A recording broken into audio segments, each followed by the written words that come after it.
नमस्कार मित्रांनो, आज मी आपणास नर्सिस नावाच्या एका सुंदर तरुणाची आख्यायिका सांगणार आहे.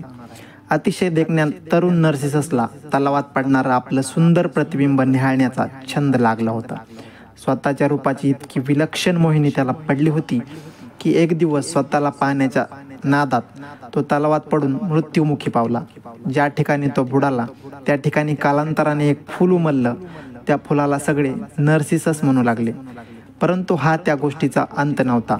नर्सिससच्या मृत्यूनंतर वनदेवी तेथे आली असता त्या वनदेवीने पाण्याच्या तलावाचं रूपांतर खाऱ्या पाण्याच्या तलावात झालेलं पाहिलं. तिनं विचारलं, अरे तलावा, तू का रडतो आहेस? तलाव हुंदकी देत म्हणाला, नर्सिसससाठी रडतो आहे. त्यात नवलते काय?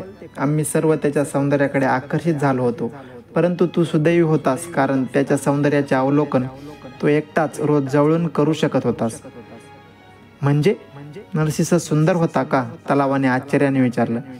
तुझ्या इतकं चांगलं ते कोणाला ठाऊक असणार? आता नवल वाटण्याची पाळी वनदेवतेची होती. तुझ्याच काठावर बसून तुझ्यात डोकवून पाहत तो स्वतःच्या सौंदर्याची आराधना करत होता ना.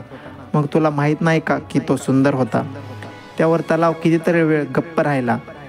बऱ्याच वेळाने तो म्हणाला, मी नर्सिसससाठी रडतो आहे हे मान्य, परंतु तो सुंदर होता हे माझ्या कधीच लक्षात आलं नाही.